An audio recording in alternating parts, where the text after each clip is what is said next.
My wife admitted Sunday to the folks over there before the service we were talking that in the first church that I pastored, which was a small thing in the woods of East Texas, she'd sit on the front row, she'd have her Bible open, and when she was done, she'd close the book. I didn't need a clock to remind me. God may not have been done, but Miss Sarah was done. And I was grateful for that because when you're early on, you don't have a very good internal timer. And you think you have more to say than you have time to say. Sure. Or they have the capacity to listen to. The best story I had, and this I guess it's after Tom moved on from the Naval Academy, we had at our church in Maryland, we had a guest speaker one Sunday, and he was a former president of Hell's Angels. Wow. He was the one guy that got to lead the organization without dying. Wow. He got saved, became a Christian. Wow. And so, because we had a lot of bikers in the church, and so we had him come and speak, and we had 2 services. So during the first service, you got to wrap up because you got another one right behind it. Sure. So he did pretty well during that. Of course, he was a pretty compelling speaker. But the second service, because you don't have one behind that, he sort of went on and on and on. I'm standing in the back of the room with his wife, and he's gone up past the witching hour, and his wife, I looked at her, she looks at him, she goes, just like that. No mixed messages. No. And, she'd probably heard the story 1,000 times at that point. She could have given it word for word. She was not as enamored with that's right. Everybody that's right. But anyway, it's great for the telling. All right, so I need to establish something up front before I do a formal introduction here. Is how do you want me to refer to you in this? Dondi. Okay, because I know retired Major General, is that correct? Yep. Okay. I actually went online and did a little homework in respect to this. I didn't watch any of the other interviews because I wanted to come at this cold turkey and think, well, hopefully I'm going to ask something that somebody else hasn't asked because our purposes are decidedly different. Good. So anyway, I appreciate that. And also, because this will be here, y'all listen. All right. So tell me about your name. Where does that come from, the Dondi part? Because it's not like John or Bob or Bill or... I just spoke a while ago, a couple of hours ago, to a group of Spanish-speaking students. And I didn't say this to them, but I said it to one of the adults on the outside, and what I said was, if anybody ever asks you, ¿Dónde está Dondi? You tell them, aquí. So my parents were fans of an actress named Patti Page back in the day. They saw a movie named Dondi, spelled my name, D-O-N-D-I. And the movie Dondi came from a comic strip character by the same name. And this comic strip character was an Italian orphan kid who was adopted by a bunch of U.S. GIs after World War II.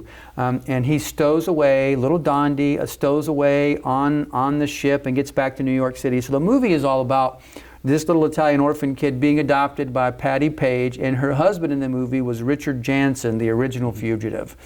So my parents somehow, in that process, somehow said, if we ever have a boy, we're going to name him Dondi. Now the thing is, Dondi is an Italian name.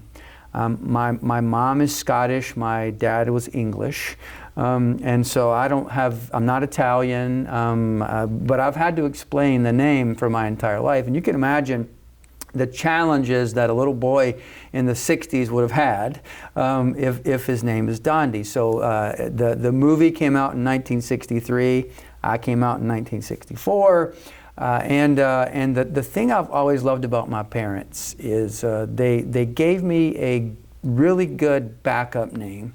So in case for some reason, Dondi was it's not quite like Bubba, anything like that. It's not really a tough name. But if they assumed if I ever got to a point where Dondi didn't work out for me, I could revert, fall back on my middle name, which starts with E and is Enos. So for obvious reasons, I go by Dondi. Yeah. Yes. Well, evidently you've never had to tell that story before. No, that's right. That's right. And what I will say at the end, and this is free parenting advice or grandparenting advice. What I learned about that whole process with my own name was, if you want to give your kid, stick your kid with a name that is unusual, unique, give them a middle name that's worse. And you'll be sure that they'll stick with that name. So I go by Dondi, but yeah. That's great. That's great.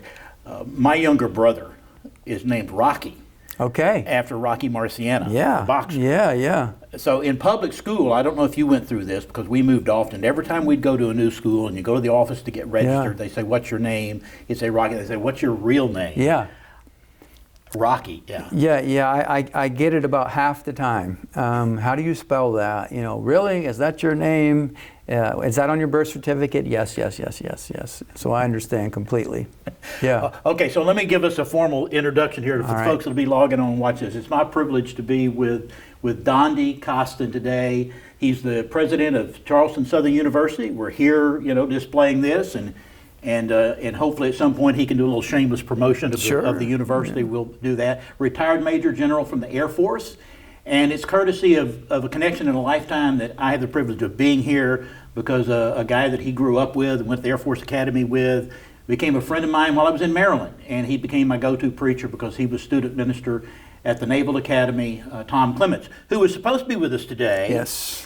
And of all the excuses that people make for not showing up, he has COVID again. So Tom, we hope you're doing fine at home. And so I ask for the privilege of doing this because as I ate lunch and you watched before you ate earlier, is I'm always looking for a different set of eyes and a different set of ears that look into the world of evangelical churches, and particularly Baptist churches and Southern Baptist churches, in respect to the season of history, not just the season of life, but the season of history that we're in, where we have seen so much change over the last primarily 40 years. Mm-hmm. We may stretch that a little bit back into the 70s, but principally starting with the 80s. And of all the interviews that I've done, they've been with pastors. I do have a worship guy that is on tap, and I just hadn't got to him, but either retired pastors or active pastors, rural, urban, all those kind of things. And so you presented a unique perspective that I didn't anticipate. And so I was grateful for this opportunity. So just, we want this to be as casual and straightforward as we can. So I want to hear we've heard about your naming part, but about your early life. What was home life like, your environment of church relationship, and how you came to faith. So flesh that out for us. Yeah, I was born and raised in Wilmington, North Carolina, so not too far up the street. And my dad was the youngest of four. And so my dad being the youngest of four, he was born in 1936. His dad died when my dad was 2 years old, so in 1938. So my granny raised four kids, and she got to the point where she couldn't afford but one of them. And so what she wound up doing was farming out the other three to relatives and others, and moving from the grand metropolis of Watha, North Carolina, moving to Wilmington, so she could work in a shirt factory and take care of her baby boy, my dad. So my dad, grew up really with the only role models he had were in the church. And so thank God, my granny was a godly woman who made sure that her baby boy was raised in the church. And so first of all, I owe so much to local Southern Baptist Church because they became the men in his life. Contrast that with my mother, who was raised in an adjacent county, Pender County. She was born and raised in Bolivia, North Carolina, and she was the oldest of seven. And so they could not have been different in temperament. My dad was calm and patient and slow. My mother was every word opposite of that. So my mom was hard charger. She was, in charge of everything in the church. She was WMU. She was ACT Teens and GAs. She taught Sunday school for women. She taught a women's Sunday school class. If anything happened in the church, she was pretty much behind it. And so, of course, my dad was a deacon and all that. But I was raised in that environment where I had a mom and a dad who quite obviously both loved the Lord and loved each other. So I was sitting next to my granny that I talked about at Lake Forest Baptist Church in May of 1972. As I was approaching my 8th birthday, so I was 7 years old, I was sitting by my granny, my parents were in the choir, and I had a distinct impression. God had been working in my heart for a long time, and I had this distinct impression that I was a sinner in need of a Savior, and that Jesus Christ was the only way. So I left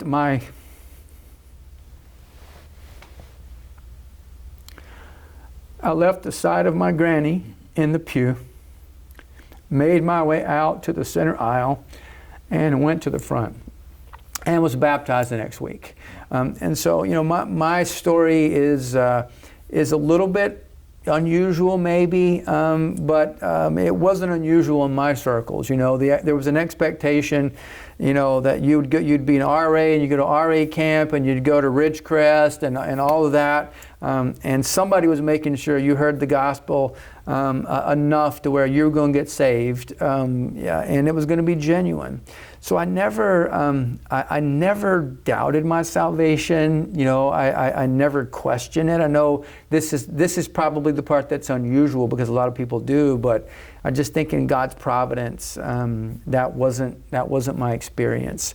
I was probably called to the ministry in high school, but I was deathly afraid to speak in public. The thought of it just put me in a fetal position just about. So I told the Lord what I was going to do, and what I said, God, I'll do anything but that.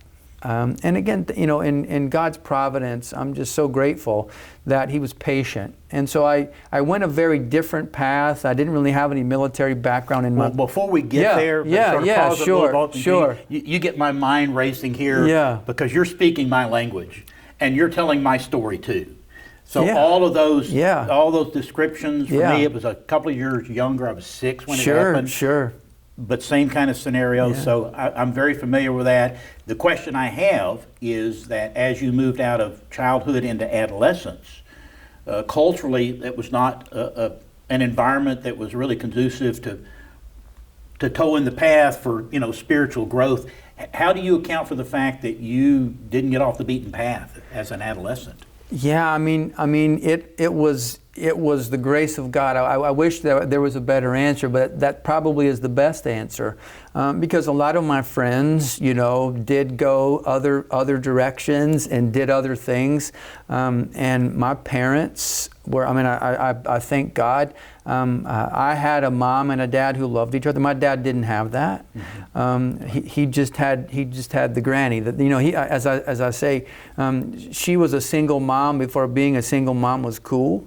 Just by virtue of that, and during the Great Depression, somehow she made it, and she made sure that little boy grew up to be a man of God, a godly man. And at what point, this is sort of a sidebar, but what point did Tom Clemens sort of share that journey with you? Yeah. When I, back in the day when there was such a thing as an actual newspaper, pre-internet,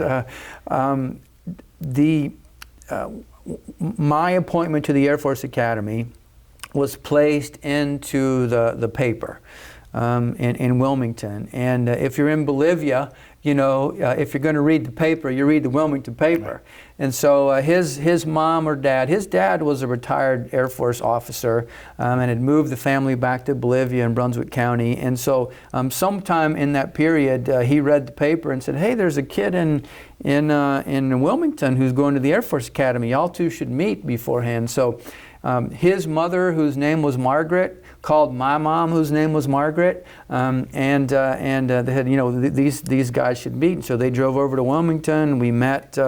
I think he came over to the house, and we met and just got acquainted. And then the next place we found ourselves was the night before going up to called the Hill at the Air Force Academy. We stayed in the same hotel, and we rode up together in the car, to the place that would change our lives forever. And then again, in God's providence, He planted both of us in the Air Force Academy's Baptist Student Union. And so when I think about the cooperative program, there are, as I understand it, there are only 3 kind of national Baptist student unions. I guess they call them Baptist Campus Ministries now. Yeah. But the 3 service academies. And so our BSU director was someone who was there because of cooperative program dollars. There was also a Southern Baptist chaplain who, in God's providence, he'd been an Air Force Academy graduate in 1969. He had flown rescue helicopters and fixed-wing aircraft, got out after he was called to the ministry, came back as a chaplain, and as I say to him, he lives locally, frankly, as I say to him, my mom prayed you back to the Air Force Academy. He got there in 1982, the second time as a chaplain, and he stayed until I graduated. And so I said, God sent you here to make sure that I stayed close to the Lord. So the Baptist Student Union was part of the answer to the question. Any kid who goes off to college. So this is why Charleston Southern is a great place to be, because what you can be guaranteed of here is there's no professor here is going to undermine your faith. They may ask you tough questions, they may force you to wrestle with it, but you're going to do that anyway. So when I went to a secular school and I had questions about the Bible, I never questioned the Bible, but when you get to college, you're like, whoa, how is this the Word of God? Who wrote all the books?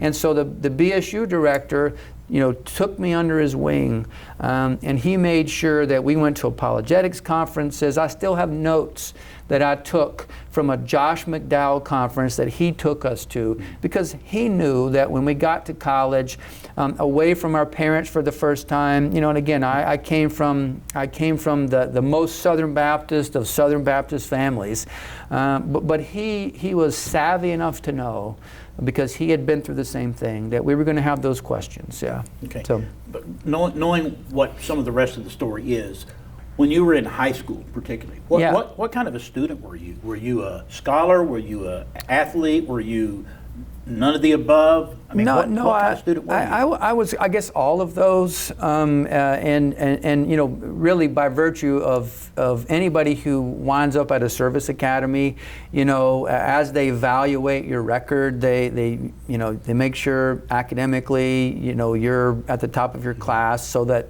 they don't want to set you up for failure, and so they evaluate your character.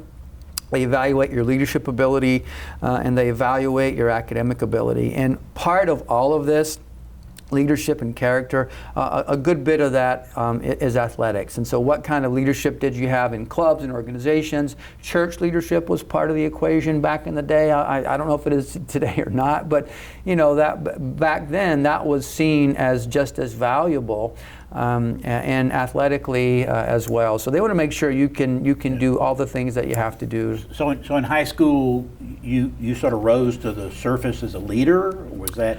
Yeah, against my better judgment, I didn't really like being out front, but found that people kept pushing me out front, and I had a bunch of people at church.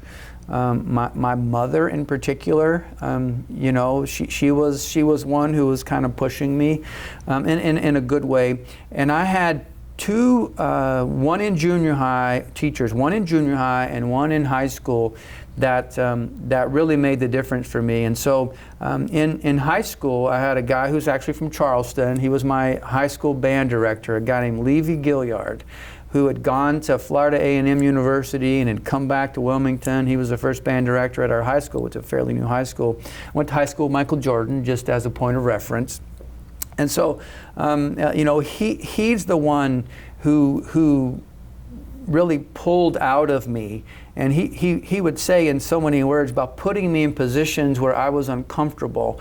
He would say, you have a hidden leadership in you that I want to pull out. And he did. And I don't know why he did that, but he did. My favorite teacher of all time, and I'm probably the only person who refers to her as their favorite teacher. Her name was Mercedes J. Newsom, and she was as formal and as straightforward as her name sounds. But in junior high school, I found myself against my will in the gifted and talented, 8th grade class, and I didn't want to be there. I told my mom I didn't want to be there. I just want to be a regular kid. I don't want to do all the extra homework. I don't want to do any of that. Just let me be myself. And she said, I'll let you be yourself, but you have to be your whole self, and not just your lazy self. So Ms. Newsom, and I don't recommend these techniques. She'd be put in jail today if she used them, probably, or be sued by everybody else's parents. But here's what she did. At the end of every graded event, whether it was a test or a project or a paper, she would have. So we sat around a U in the classroom. At the end of every graded event, she'd come with a stack of papers that we'd all done. She would have us clean out our desks. We'd have to stand away from our desk against the wall, and then she would reseat the class from highest score to lowest score. In front of everybody. And that might get her in trouble. No, she wouldn't survive today. But for me, and again, I'm probably the only one, as I said, who would call her their favorite teacher, because she was the one who impacted me the most. And I think about her several times a week. And she was my 8th grade social studies and English teacher. So what I noticed was that there was a relationship between how hard I studied, how hard I worked, and what seat I was going to be able to get in the classroom. And so she would say to me in so many ways, I was kind of comfortable. I didn't want to be at the end. I didn't want to be at the front. I was kind of in the middle. And she said to me in so many words, she said, Mr. Costin, she would say, you can stay in the middle if you want, but you have the ability, if you'll apply yourself, to sit at the front. And so I said, well, okay, let's see. And so what I found was that I got closer and closer to the front, and then when I got to the front, I was like, okay, this is what my mom was talking about when she said to me, I don't care how you do, but you have to do your best.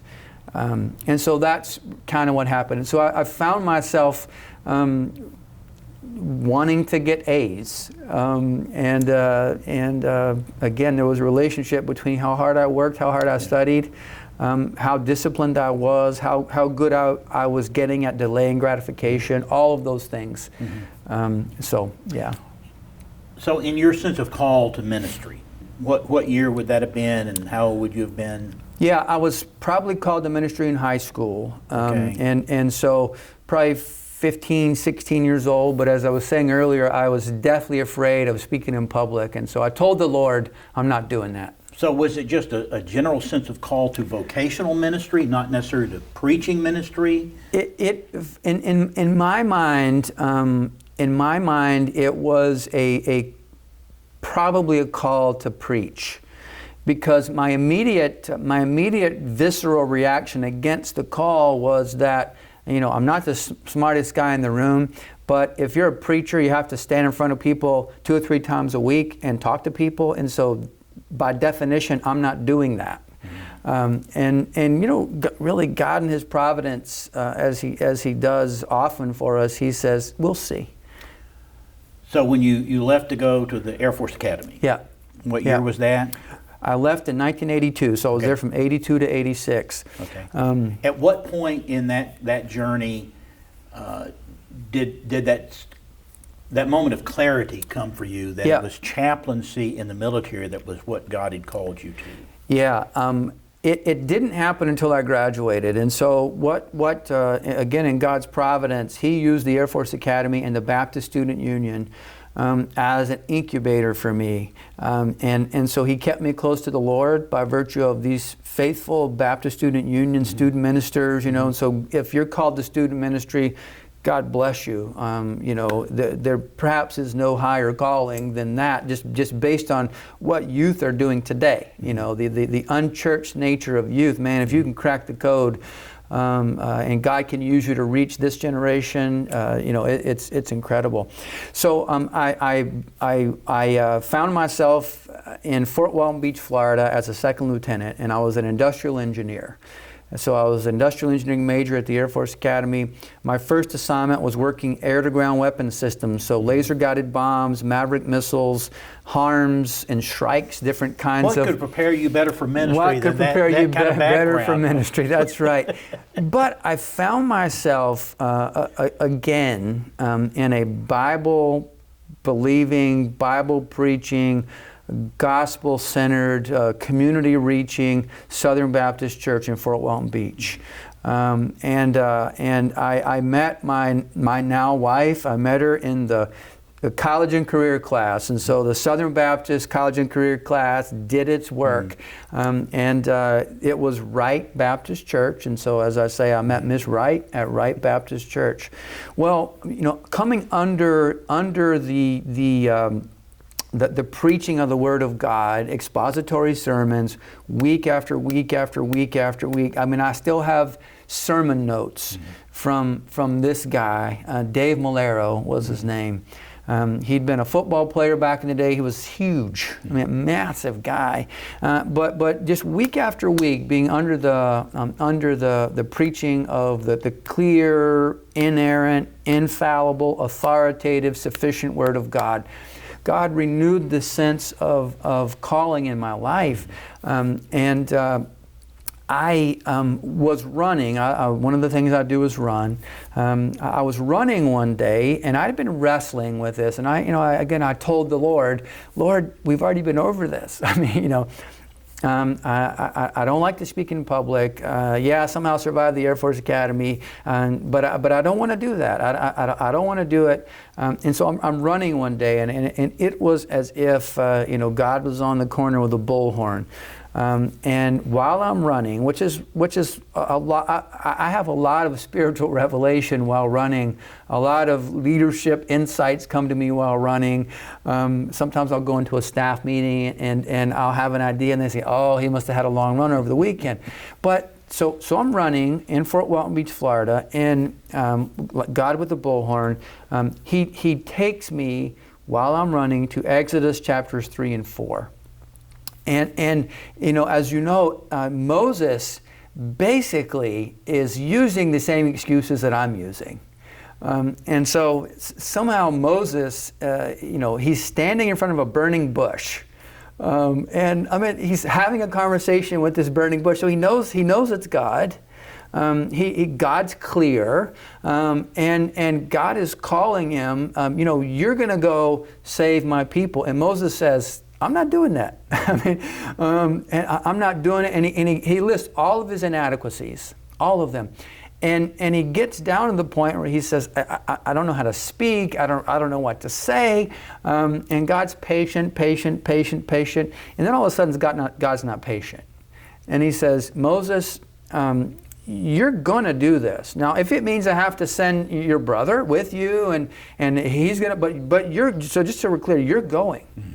And I said in that run, I said, God, if you can do it for Moses, then you can do it for me. And for me, it was an immediate call to the Air Force chaplaincy. There was never a doubt in my mind.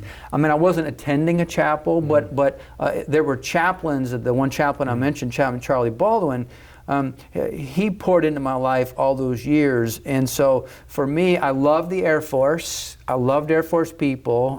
If I'm called to the ministry at this point, then why not become an Air Force chaplain? So all those things happened.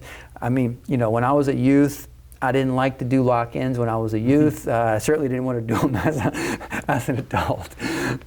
So for me, it was an immediate call to the chaplaincy, never wavered, never questioned it, and began the path, which was an impossible path, by the way. Well, I'll get that question. Yeah. So when you went to the academy, you got out of the academy, had you intended for the Air Force to be a career for you? I had no idea. Okay. I mean, I literally had no idea. I was just taking it a day at a time. Okay. But I loved it. I thought maybe it could happen, but I didn't probably know enough about what that meant. You know. But yeah, I didn't know. But when I got the call to ministry, pretty much in that moment, I knew that's what I was going to do for the rest of as long as they would keep me. Anyway, I was going to be an Air Force chaplain. Yeah. All right, because in the interest of time, because I know this can be a long story. Yeah. Because it's been a long career, and there's some objectives we want to achieve in this. Sure. An impossible task you've described, from going from what you were to what you felt God was going to call you to be. So it became a long, uphill, challenging journey, but evidently God was sufficient to provide the opportunities to get you there. He did, and again, it is a long story, but the bottom line is I had a 10-year period where I had to work full-time in the Air Force and complete a Master Divinity degree before the internet. And so in God's providence, we, at the 6-year point, so we were stationed at Hampton, Langley Air Force Base in Virginia. At the 6-year point, I applied to become an Air Force ROTC instructor. In our small group, we prayed over this document, my application package, and basically we said to the Lord, we're laying out a fleece here, and so God, if you put us near a seminary for an Air Force job, as an engineer, as an ROTC instructor, whatever, then we'll take that as a sign that you want us to stay in a little bit longer and go to school, try to finish if we can. If you give us an assignment that's so far away that wouldn't be possible, that we'll get out of the Air Force, go to seminary full-time, pastor a church, and then come back in. And so the impossible happened. He signed us to TCU, teaching ROTC. It was the time when they were just beginning to realize that people were working and going to school, and so I'd go to school at 7 in the morning, 4 days a week, and be at work by 8. TCU was less than 10 minutes from Southwestern Seminary. You know, there was no way I could have worked that out. Becoming a chaplain after being a line officer, that's a whole story. That was impossible, but God did it. Becoming the chief of chaplains, given the course of my career, I got a late start in the chaplaincy, and so I was told all along the way, you'll never be the chief of chaplains. And I said, cool, what is that? What the Lord, affirmed in me in that moment is, if I was told I couldn't reach the highest levels, and so I never worried about it. I never tried to manipulate a career. I never tried to do anything that would get me to where they told me was impossible. And so when I was told, oh yeah, by the way, in my 30th year, because it had to happen before I hit 30 years, in my 30th year, they said, oh yeah, by the way, you're the chief of chaplains. I said, what? That was impossible. And God said, that's the point. All things are possible with me, and you could never have orchestrated your career in the way that I have orchestrated it. And so therefore, your promotion to Major General is evidence that you had nothing to do with this. It was all God. It was all, as he would say, all me.